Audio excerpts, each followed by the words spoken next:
Shalom Bapak Ibu Saudara yang terkasih dalam Kristus Yesus. Dari Bukit Sion Makale kembali kami menyapa kita semua dalam berbagai situasi keadaan hidup yang kita alami. Terkhusus bagi Bapak Ibu Saudara yang sedang melakukan isolasi oleh karena COVID-19, baik yang sedang isolasi mandiri ataupun yang diisolasi di rumah sakit.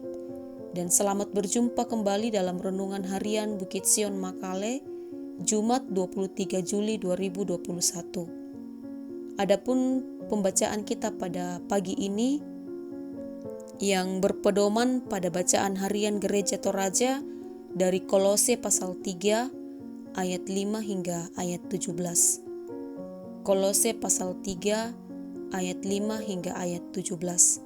Sebelumnya mari kita berdoa.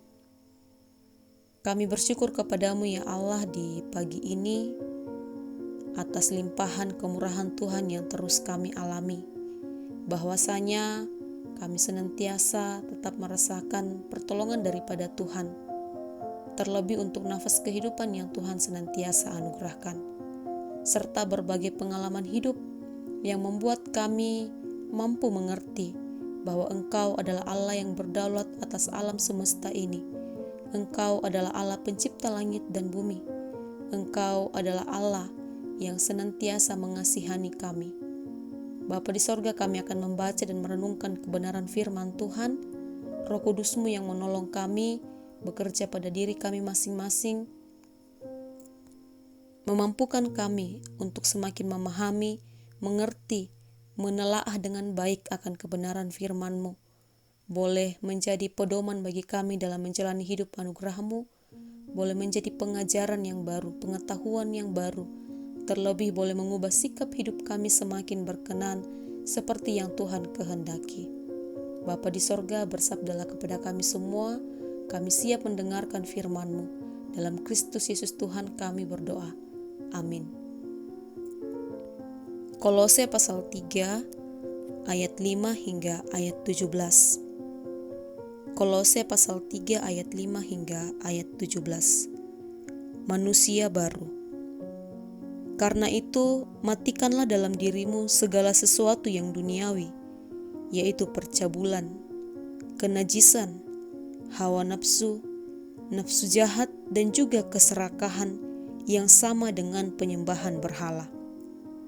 Semuanya itu mendatangkan murka Allah atas orang-orang yang durhaka. Dahulu kamu juga melakukan hal-hal itu ketika kamu hidup di dalamnya. Tetapi sekarang, buanglah semuanya ini, yaitu marah, geram, kejahatan, fitnah, dan kata-kata kotor yang keluar dari mulutmu. Jangan lagi kamu saling mendustai, karena kamu telah meninggalkan manusia lama serta kelakuannya, dan telah mengenakan manusia baru yang terus-menerus diperbaharui untuk memperoleh pengetahuan yang benar menurut gambar Khaliknya. Dalam hal ini, tiada lagi orang Yunani atau orang Yahudi, orang bersunat atau orang tak bersunat, orang barbar atau orang Skit, budak atau orang merdeka. Tetapi Kristus adalah semua dan di dalam segala sesuatu. Karena itu, sebagai orang-orang pilihan Allah yang dikuduskan dan dikasihinya, kenakanlah belas kasihan, kemurahan, kerendahan hati, kelemah lembutan, dan kesabaran. Sabarlah kamu seorang terhadap yang lain, dan ampunilah seorang akan yang lain apabila yang seorang menaruh dendam terhadap yang lain. Sama seperti Tuhan telah mengampuni kamu, kamu perbuat jugalah demikian.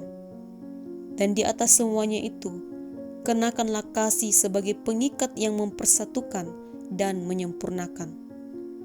Hendaklah damai sejahtera Kristus memerintah dalam hatimu, karena untuk itulah kamu telah dipanggil menjadi satu tubuh, dan bersyukurlah. Hendaklah perkataan Kristus diam dengan segala kekayaannya di antara kamu, sehingga kamu dengan segala hikmat mengajar dan menegur seorang akan yang lain, dan sambil menyanyikan mazmur dan puji-pujian dan nyanyian rohani kamu mengucap syukur kepada Allah di dalam hatimu. Dan segala sesuatu yang kamu lakukan dengan perkataan atau perbuatan, lakukanlah semuanya itu dalam nama Tuhan Yesus sambil mengucap syukur oleh Dia kepada Allah Bapa kita. Amin. Firman Tuhan. Dari pembacaan kita hari ini diberi tema kewajiban pengikut Kristus. Kewajiban pengikut Kristus.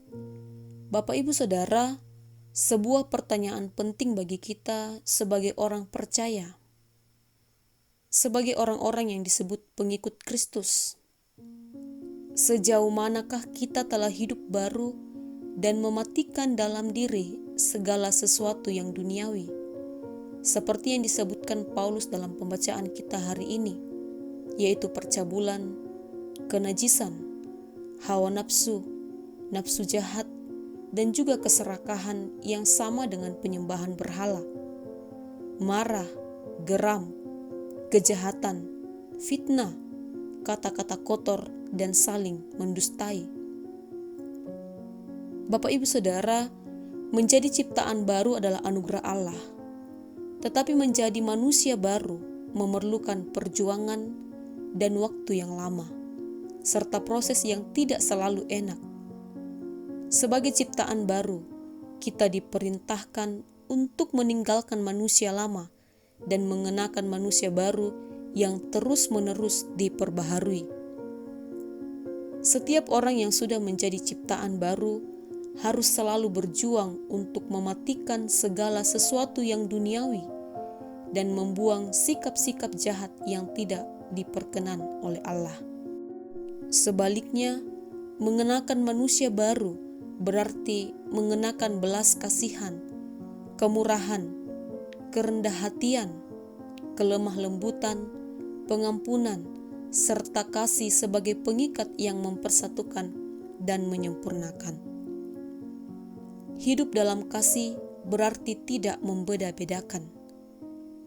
Di dalam Kristus tidak ada lagi orang Yunani atau orang Yahudi, orang yang bersunat atau orang yang tidak bersunat, orang barbar, orang skit, budak, atau orang merdeka, sebab Kristus adalah semua dan di dalam segala sesuatu. Pada masa Perjanjian Baru, ada tembok pemisah antara orang Yunani dan non-Yunani, sehingga orang Yunani memandang rendah orang yang bukan Yunani. Bagi mereka, siapapun yang tidak berbahasa Yunani adalah orang barbar. Orang Skit terkenal sebagai orang barbar yang paling rendah, lebih barbar daripada orang barbar yang sesungguhnya. Begitulah orang Yunani menyebutnya, sedikit lebih rendah daripada seekor binatang buas. Sedangkan budak, menurut hukum kuno, sama sekali tidak dianggap sebagai manusia. Ia lebih berupa alat yang hidup dan hidup tanpa hak. Tuannya dapat mencampakkan atau memberi cap padanya atau memenggal tubuhnya, bahkan membunuhnya menurut kemauan hatinya. Dalam dunia kuno, tidak mungkin ada hubungan persekutuan antara seorang budak dan seorang merdeka. Melalui firman Tuhan hari ini, yang telah mengajak jemaat di Kolose, dan tentu juga mengajak Bapak, Ibu, Saudara, saya, dan seluruh orang percaya untuk senantiasa mengenakan manusia baru, khususnya dalam hal saling mengasihi dan tidak membeda-bedakan satu dengan yang lainnya. Bukan hanya itu, kita juga diharapkan menjadi pribadi yang murah hati, menjadi pribadi yang rendah hati, di mana rendah hati didasarkan atas kesadaran akan keberadaan diri manusia sebagai makhluk, di mana Allah adalah Khalik, Sang Pencipta, dan manusia adalah makhluk atau ciptaan, serta didasarkan atas keyakinan bahwa semua manusia adalah anak-anak Allah, sehingga tidak ada lagi tempat bagi kesombongan ketika orang percaya hidup berdampingan di antara sesama manusia. laki-laki dan perempuan, karena semuanya adalah sama-sama anak Allah. Selanjutnya kita juga diharapkan untuk lemah lembut, menjadi pribadi yang sabar, menjadi pribadi yang senantiasa bersyukur, juga menjadi pribadi yang mampu memberi pengampunan, bahkan ketika diperhadapkan dengan seseorang yang melukai hati. Cobalah memandang mereka sebagai pribadi yang harus kita kasihi. Jika hal ini terasa sulit, cobalah kita melakukannya atas dasar kasih pada diri sendiri. Bukankah melepaskan pengampunan melegakan diri sendiri? Jika hal ini masih sulit, cobalah lakukan karena kita menaruh kasih kepada Tuhan. Bukankah Tuhan telah memberikan pengampunan atas kesalahan dan dosa kita yang begitu besar? Jika ternyata tidak bisa juga, mari coba tanyakan pada diri kita sendiri, layakkah aku disebut pengikut Kristus? Kiranya firman Tuhan hari ini boleh menguatkan kita, serta senantiasa mengajarkan kita menjadi pribadi yang terus melakukan apa yang Tuhan kehendaki. Khususnya senantiasa menolong kita, mengingatkan kita untuk terus memperbaharui diri kita, melakukan apa yang Tuhan kehendaki, mengenakan manusia baru. Terpujilah Tuhan. Amin. Mari berdoa. Kami bersyukur ya Bapa untuk firman-Mu pada pagi ini. Dalam kelemahan kami, keterbatasan kami sebagai manusia, kami hanya mengandalkan Tuhan saja untuk memampukan kami sungguh-sungguh melakukan firman Tuhan yang telah kami baca dan renungkan bersama. Mari berkati kami di sepanjang hari ini dalam tugas dan tanggung jawab masing-masing. Terlebih ya Bapa, untuk keadaan yang kami alami bersama, pandemi COVID-19 yang sejauh ini belum juga berakhir. Biarlah kami dimampukan untuk saling bekerja sama dengan baik, sehati sepikir, tanpa memikirkan diri sendiri, untuk sungguh-sungguh meminimalisir perkembangan virus ini. Saudara-saudara kami yang sedang dalam problem oleh karena pandemi ini, baik yang sedang dirawat oleh karena terpapar virus, biarlah Tuhan yang menolong mereka melewati masa-masa di mana mereka melakukan isolasi mandiri, semakin menyadari bahwa Tuhan adalah segala sesuatu di atas alam semesta ini. Hanya Tuhanlah pengharapan kami. Pulihkan dan sembuhkan mereka.